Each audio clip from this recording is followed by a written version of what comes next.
É claro que o que eu falo aqui incomoda muita gente que tem muito poder nas mãos. Vocês sabem, vocês que acompanham esse canal. No Facebook você sabe que eles já me censuraram, já cortaram a minha relevância. O que eles fizeram foi diversos bloqueios, né, de 30 dias e baixar o teu alcance, né, o teu trend. E eu realmente tenho medo que isso aconteça no YouTube e parece que já está acontecendo na Europa, nos Estados Unidos, com alguns canais. Então preste bastante atenção. Diversas pessoas aqui nesse canal reclamam que do nada aparecem desinscritas do canal. Eu penso que às vezes que seja um bug do YouTube, mas isso tem acontecido constantemente. Pessoas que não recebem a notificação do vídeo, né, mesmo clicando para receber. E, por exemplo, eu fiz um vídeo aqui a respeito do Justin Bieber. Esse foi o 5º vídeo mais acessado no dia, ficou em alta, né? E ele não foi mostrado, por exemplo, na televisão, né? Então quando você acessava o YouTube pela sua televisão, ele não estava em alta lá, como eu vou mostrar aqui. Esse aqui é o em alta, gravado na minha TV, Samsung. Você vê, primeira Game of Thrones, depois 10 toboáguas, milkshake, como cortar garrafa, maior espada de chocolate do mundo, Minecraft, os caras vão hackear seu cérebro, PC no PC, né? Meu vídeo aqui não aparece em nenhum, e ele está na posição número 5 do trend. Em alta agora no Brasil, meu vídeo simplesmente não aparece. Eu passei o dia todo vendo se ele chegaria lá na televisão, mas simplesmente foi ignorado da TV, né? Então é uma forma, acredito eu, de simplesmente suprimir aquilo que você está dizendo. Quando outros conteúdos que foram postados depois já estão em alta na televisão. E isso é muito sério.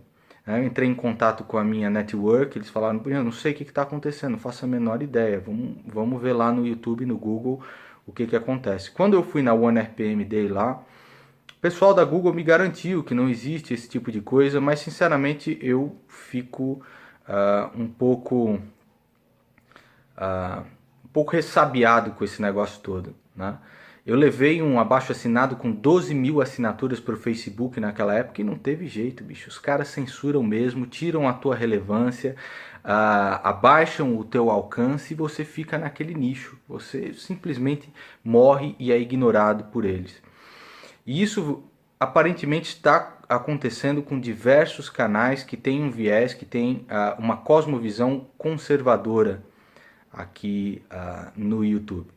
Eu vou colocar um vídeo agora do Paul Joseph Watson, vou deixar o canal dele aqui na descrição também para que você se inscreva, onde ele explica tudo isso que está acontecendo direitinho. Nós traduzimos aqui, o Marcelo, o Thiago Rossellini fizeram essa tradução, Marcelo Pacheco, que é guitarrista da minha banda, para que vocês fiquem cientes do que está acontecendo. E isso é realmente muito, muito sério.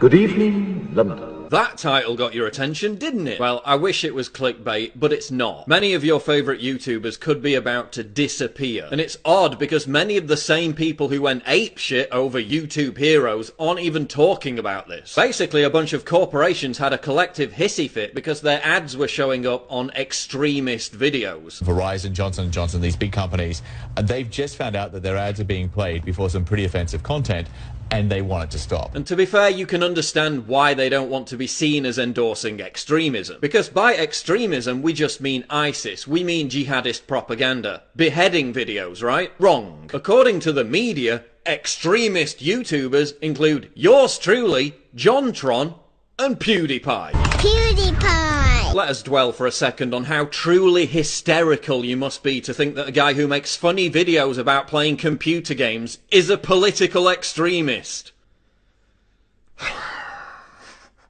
So the media is exploiting the contrived moral panic started by these corporations to pressure YouTube into silencing us all. So why do they want to censor me? Well, it's because It's because I'm kicking their ass and they can't win the argument on a level playing field. So I tweeted, Twitter is a tiny echo chamber. I'm not sure the left understand the monumental ass whooping being dished out to them on YouTube. And it triggered a huge number of frothing leftists to angrily deny that it was true. Which is how I knew it was true. Even Vice was forced to admit, quote, Paul Joseph Watson is right in an article entitled Why the Right is Dominating YouTube. And it is true. Virtually every SJW or regressive left video on YouTube gets absolutely slaughtered in the comments and has overwhelming thumbs down. We're clearly winning the argument because most leftists are incredibly lazy and would rather virtue signal on Twitter than go through the laborious process of scripting, filming and editing videos. Because their idea of debate consists of using minorities as human shields and calling you a racist. Which is not an argument, and not having an argument doesn't translate well to YouTube. So instead of challenging our ideas with better ideas, like it works in, oh, I don't know, a civil society, they're just going to censor us by labelling us extremists. Don't believe me? It's already happening. Polygon said my YouTube channel was part of a sexist and racist hate movement. In that Vice article I just mentioned, they say PewDiePie is, quote, far right, despite the fact that he doesn't even talk about politics. And that he's causing millions of kids to become anti-Semites because he jokes about shooting Hitler in the balls in a video game. And that's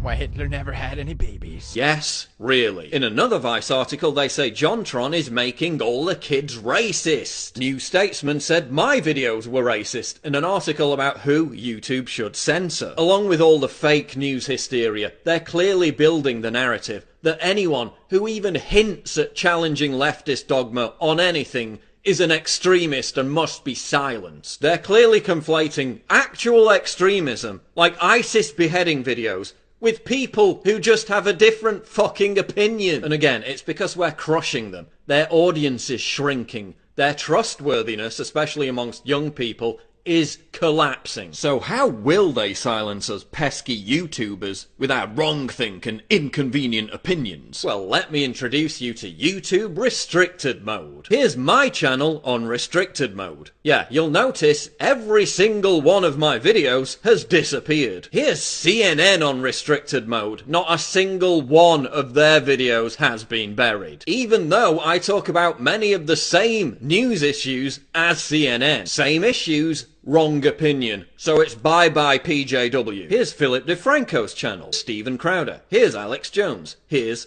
PewDiePie. Every single video is gone. Here's CNBC. Here's NBC. Again, they talk about many of the exact same issues as me, and yet not a single one of their videos is buried. This is the sterile, controversy-free, advertiser-friendly environment that YouTube wants. There are, of course, those who do not want us to speak.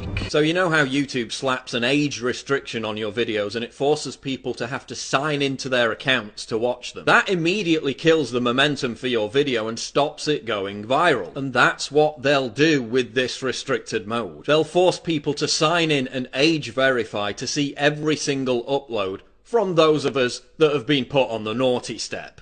It's coming. Which of course will virtually kill all our channels and completely demotivate us from making more videos. This all makes sense given that YouTube is partnering up with major corporations to basically turn itself into a conventional TV channel. And telling the truth is just not advertiser friendly. We're not welcome anymore. Google must walk a fine line between giving advertisers more control and alienating the massive community of content creators who've made the site a top destination for coveted young viewers. From a censorship angle, it will also prevent millions of young people from being red-pilled on important political subjects, because they just won't be able to see our videos organically. And that makes sense because Generation Z is already leaning more conservative and the establishment is in a blind panic about it. Listen to what Google's Eric Schmidt said. Google can build products that move extreme content down in the rankings. Again, who's extreme? Well, it's me. It's Alex Jones. It's PewDiePie.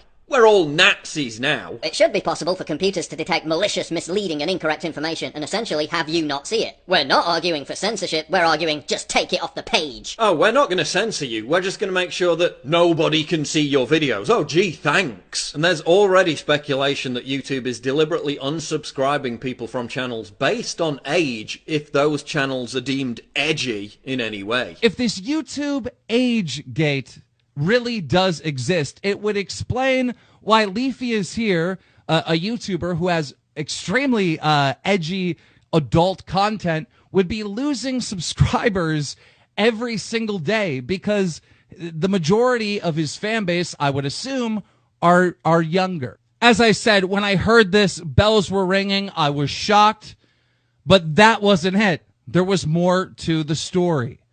The YouTube employee went on to say that they're planning on implementing this across YouTube, and that if you are not in the age group appropriate for that channel, you won't even be able to search it and find it anymore once they fully roll out the program. But YouTube's a private company, it can censor who it likes. Yeah, isn't it funny how leftists are suddenly so vehemently in favour of the right of private companies to discriminate against people? But only when that discrimination involves censoring conservatives. Refuse to bake a gay wedding cake and that fervent principle suddenly washes away. And forget conservatives. Any popular YouTuber with any influence whatsoever poses a threat to the media's monopoly on controlling public opinion. That's why YouTube tried to pay off people to support Hillary Clinton. Casey Neistat. That's what frightens them. The mere threat of a thought crime being committed. Words will always retain their power. Words offer the means to meaning, and for those who will listen, the enunciation of truth. So what's the solution? Oh, I don't know, maybe to remind YouTube that freedom of speech is a fundamental bedrock of everything that we stand for in a civilized society. Maybe to point out that it was people like PewDiePie and others who helped build YouTube and make it a global phenomenon in the first place. Maybe to make the point that if you move the Overton window to such a degree that a dude who is totally non-political and plays fucking video games becomes a far-right extremist, then that poses a direct threat to any opinions that diverge from the mainstream. That completely chills free speech and makes everyone afraid of saying anything, creating a boring, sterile society with zero diversity of thought. And where once you had the freedom to object, to think and speak as you saw fit, you now have censors and systems of surveillance coercing your conformity and soliciting your submission. We need cameras. How did this happen? Who's to blame? Enforced totalitarian compliance with whatever the thought police mob demands of you. Or maybe you just want to continue watching PewDiePie shoot Nazis in the balls. Ooh, I never get tired of that. Either way, the die is cast. From YouTube heroes to countering extremism, it's all a scam. It's all a scheme by the failing establishment media to silence its competition. And if we don't get mad about this, if we don't get engaged, it will succeed. Fairness, justice, and freedom are more than words. They are perspective.